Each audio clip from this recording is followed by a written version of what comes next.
ini termasuk konco-konco santri ini sangat viral panjenengan niku masuk ke media sosial. Nggih, kados-kados jenengan malah nyaingi niki Gus Bahadur Salim. Allahumma sholli ala Muhammad. Gus Reza kula saestu-estu jaman siyin wonten Yaman niku sering ningali jenengan piyambakan wonten makom Zambal Bayi Zamzami.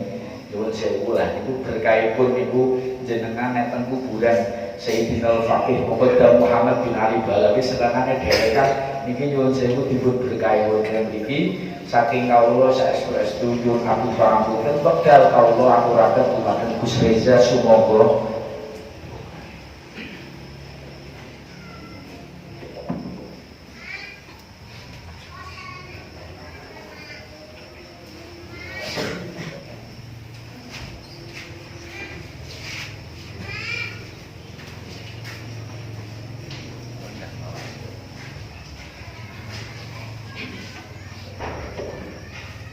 Assalamualaikum warahmatullahi wabarakatuh. Bismillahirrahmanirrahim. Alhamdulillahirabbil alamin wa bihi nasta'inu 'ala umuri dunya waddin. Zamzamil mahrus ingkang kawula mulyakaken, Ibu Nyai Nurhana ingkang kawula mulyakaken, keluarga besar Mbah Kiai Makin ingkang kawula mulyakaken, panjenenganipun Gus Muhammad ingkang wau sampun dipun sebat piyantun ingkang kereng akhire dados keamanan. Mugi-mugi kerengipun saged istiqomah. Kereng niku artosipun mlungker tur ireng pisan. Ingkang kawula mulyakaken Gus Hasan, Gus Abdul Aziz, Ibu Nyai ingkang kawula mulyakaken Ibu Nyai Makin, sedaya para rawuh. Alhamdulillah kula wau semenjak masuk dhateng pondok menika napa Gus? Al-Firdaus. Pondok Al-Firdaus kula awit saking Kebumen sampai Cilacap niki tilem. Begitu masuk tengene pondok Al-Firdaus niku langsung melek. Soalnya disambut kali santri putri niki wau kula langsung melek. Alhamdulillah saniki saged hadir silaturahim muwajahah kali panjenengan sedaya.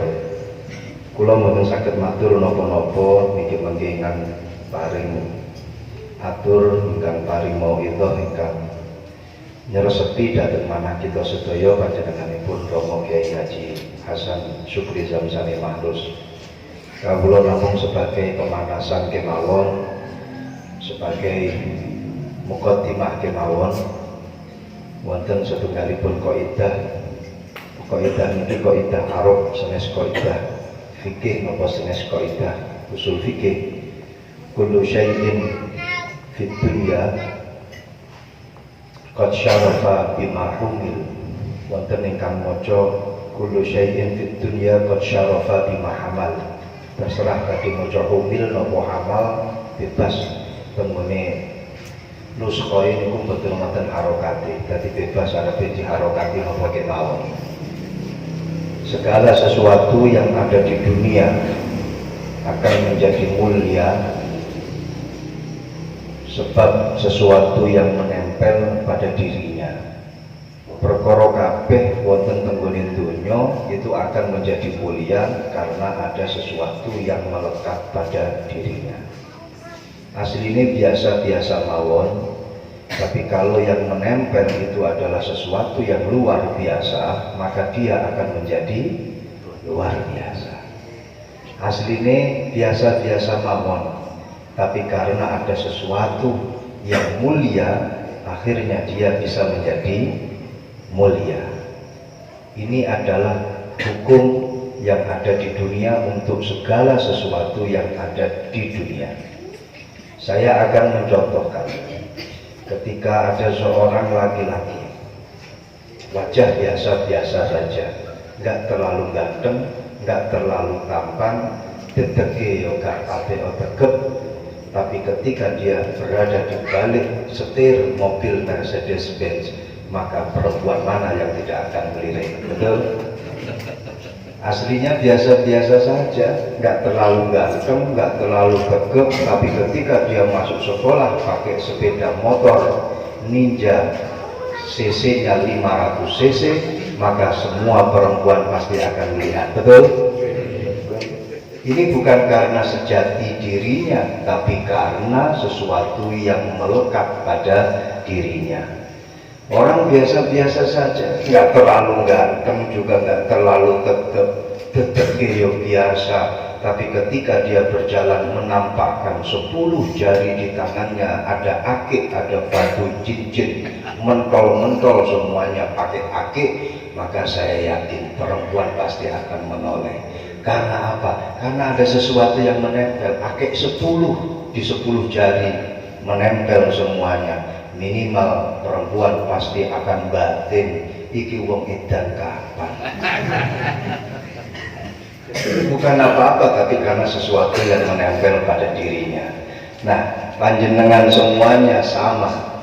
Kemuliaan kita ada di dunia, yang paling utama adalah ilmu yang menempel pada diri kita. Kita bisa menjadi mahal karena banyaknya ilmu yang menempel pada diri kita. Qimatul mar'i min ilmi, wa fi riwayatin qimatul mar'i min akhlaqihi. Harga seseorang itu tergantung pada ilmunya. Semakin tinggi ilmunya, semakin tinggi harganya.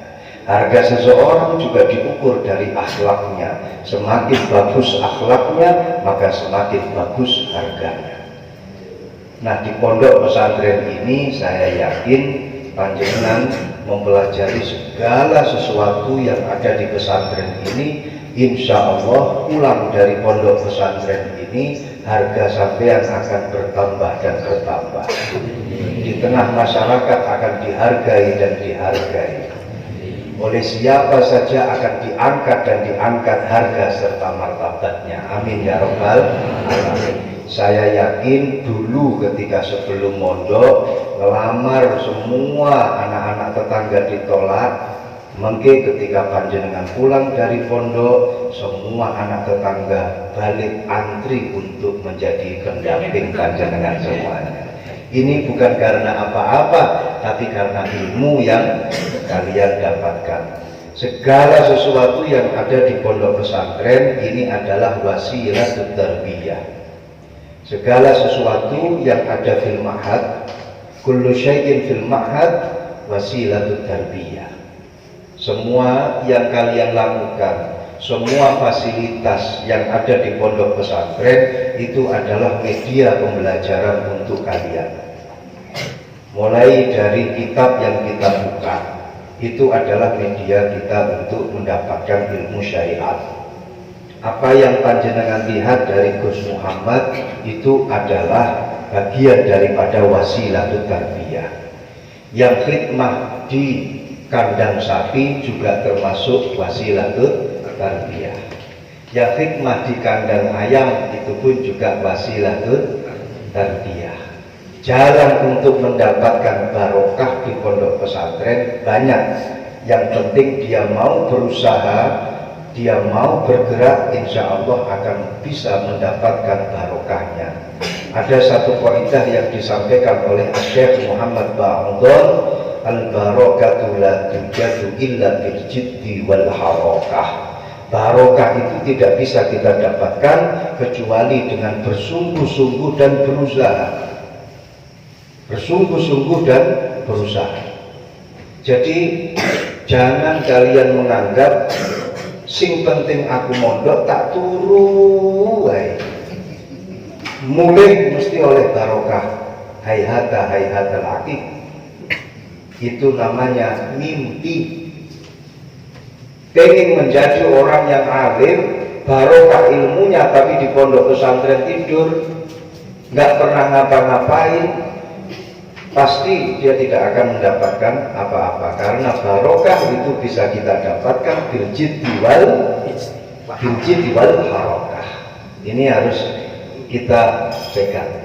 Sehingga kalau ada di pondok pesantren, kalian harus bergerak dan bergerak, berusaha apapun yang panjenengan lakukan di pondok pesantren ini bisa membawakan berkah untuk panjenengan. Jenengan gak usah khawatir, di pondok pesantren setiap detiknya apapun yang kalian lakukan ini pasti ada manfaat, pasti ada pahala dari Allah Subhanahu wa taala. Sekarang saya akan mengilustrasikan. Thalabul ilmi fardhatun ala kulli muslimin. Hadis masyhur.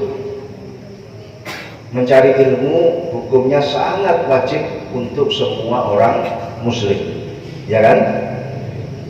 Kalau sudah di dalam agama dikatakan thalabul ilmi adalah fardhatun ala kulli muslimin, berarti mencari ilmu itu hukumnya fardu, berarti mencari ilmu itu adalah bentuk daripada ibadah. Mencari ilmu itu adalah ibadah. Sama juga thalabul halal fardhatun, mencari makanan yang halal itu adalah ibadah. Berarti kerja juga adalah ibadah. Tapi kita fokus pada masalah mencari ilmu. Mencari ilmu itu adalah ibadah. Ketika panjenengan berangkat awal dari rumah menuju ke pondok pesantren, niat ibadah mencari ilmu lillahi ta'ala, berarti setiap detiknya ketika Anda masuk ke pondok pesantren itu mendapatkan pahala, selama Anda tidak membatalkan ibadah tersebut. Saya akan mengkiaskan dengan ibadah-ibadah yang lainnya. Sholat, ketika panjenengan tengah-tengah sholat terus bergerak sampai 3 gerakan secara sengaja, sholatnya sah atau tidak? Sholatnya sah atau tidak? Tidak sah. Ketika panjenengan berpuasa, di tengah-tengah puasa panjenengan makan secara sengaja, puasanya batal atau tidak? Batal. Ketika panjenengan berada di pondok pesantren, awal sudah niat thalabul ilmi, tapi di tengah-tengah pesantren panjenengan males, kemudian keluar dari pesantren, keluar dari jalur mencari ilmu, kira-kira ibadahnya batal nggak? Batal nggak? Makanya sering-sering untuk memulai meniatkan lagi mencari ilmu. Tajdidun niyat fi kulli yaum. Tajdidun niyat fi thalabil ilmi. Selalu memperbaharui niat untuk mencari ilmu setiap harinya. Khawatir ada satu perkara yang bisa membatalkan ibadah thalabul ilmi kalian. Di sini itu kalau sudah dikatakan kalian berada dalam posisi orang yang sedang beribadah, pondok pesantren itu adalah termasuk bagian daripada taman surganya Allah. Ini sudah termasuk taman surganya Allah. Ada satu hadis, idza marartum bi riyadil jannah farta'un. Ketika kalian berjalan dan melewati taman surganya Allah, maka ramaikanlah, masuk ke dalam, ramaikanlah taman surganya Allah itu. Para sahabat ketika mendengar Rasulullah dawuh seperti itu, akhirnya bertanya dalam hati, taman surganya Allah itu ada di dunia ternyata, tapi di mana? Apakah ada di Cilacap, di Tambak Sari? Atau apakah di mana? Ataukah di Ciamis? Daripada ini jadi berita hoax, langsung saya tabayunkan, saya klarifikasikan kepada Rasulullah. Akhirnya para sahabat bertanya, qalu fama hiya riyadul jannah ya Rasulullah, apa itu yang panjenengan maksud dengan taman surganya Allah, dan di mana taman surganya Allah itu ya Rasulullah? Dijawab oleh Rasulullah, qala hilaqu dzikri, taman surganya Allah itu adalah halakoh-halakoh zikir. Tapi para muhaddisun itu mengatakan tafsiran daripada hilaqu dzikri maknanya adalah hilaqu ta'lim wa ta'allum, ay majalisut ta'lim wa ta'allum. Ini adalah syarah yang mu'tamad dari hadis yang diriwayatkan oleh Imam Tirmidzi, wa hadza hadisun hasan. Jadi majelis taklim ini yang dimaksud oleh Rasulullah sebagai taman surganya Allah. Artinya ketika panjenengan berada di pondok pesantren, ini panjenengan berada di taman surganya Allah. Apapun yang panjenengan lakukan di pondok pesantren ini, kalian melakukan segala aktivitas kalian di taman surganya Allah. Mulai mangane mangan nang ngene surga, ngombene ngombe nang surga, turune turu nang surga, sampai ngiler barang juga ngiler di surga semuanya. Maka dari itu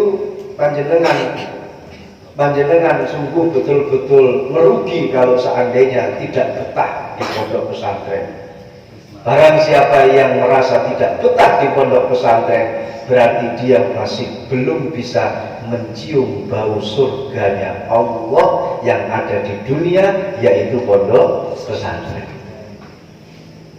Makanya tetap semangat berada di pondok pesantren, mulai cilik sampai besar di pesantren, mulai nom sampai tuek di pondok pesantren, lah isok rabi di pondok pesantren.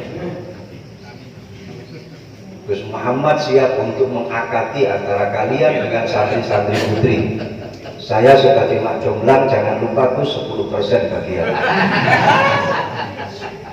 Saya ini selalu mempromosikan santri kalau bisa nikah sama santri, khususnya santri putri kalau bisa menikah sama santri putra. Kalau santri putra mau menikah dengan perempuan dan bisa menyantrikan, bagus, itu namanya menciptakan genetik baru.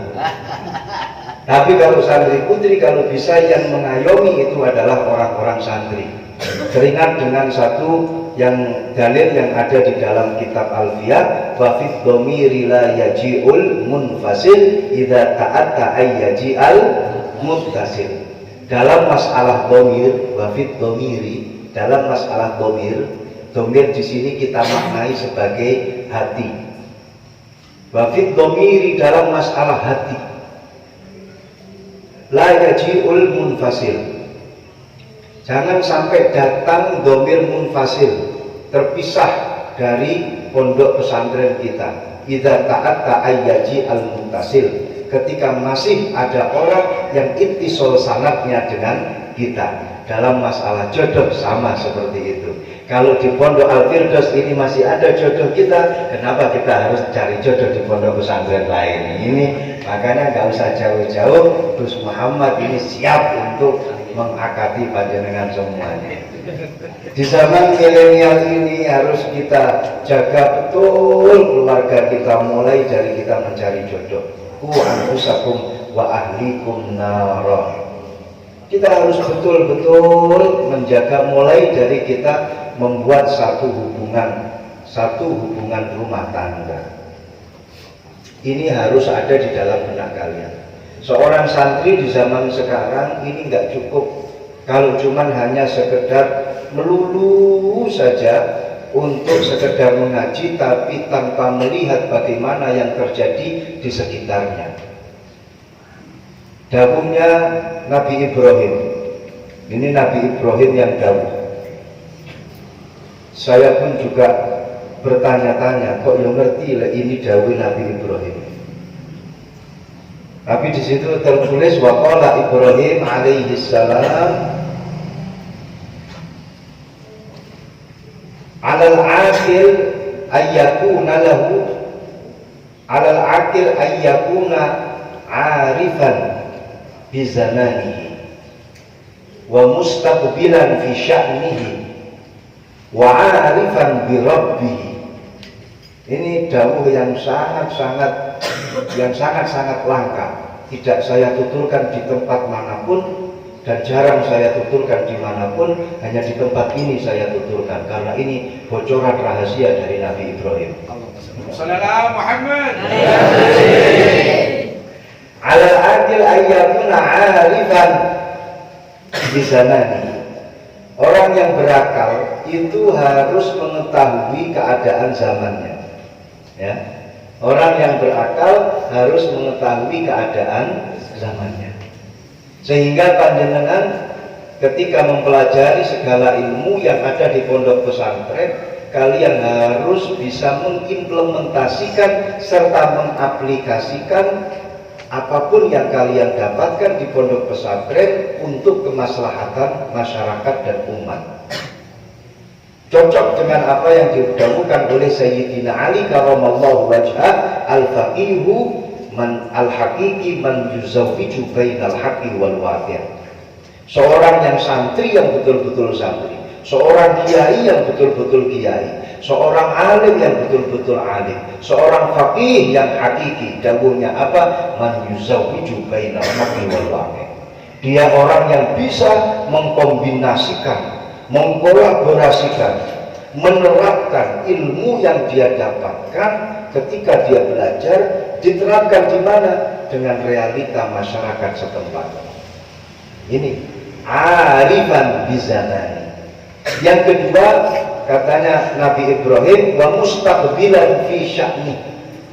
Dari tingkah lakunya itu betul-betul futuristik. Jadi berpikir ke arah depan, untuk kemaslahatan ke depan. Berpikirnya tidak hanya ke belakang, tapi juga berpikir ke depan. Apa yang bisa membuat kemaslahatan masyarakat ke depan? Seperti halnya yang dilakukan oleh Rasulullah Shallallahu Alaihi Wasallam, hanya dengan mengganti nama Yathrib berubah menjadi Madinah dalam rangka agar masyarakatnya bisa tamadun dan tataran masyarakatnya menjadi masyarakat yang madani. Ini adalah bentuk daripada mustaqbilan fi sya'ni Rasulillah sallallahu alaihi wasallam. Jadi noto segala sesuatu dia tata dan dia punya pandangan ke depan. Aku lek noto ini kira-kira bagusnya bagaimana untuk ke depan. Ini selalu yang dijadikan prinsip para kiai untuk berpandangan, memberi hukum. Seperti ada Bagi Hasyim Asy'ari.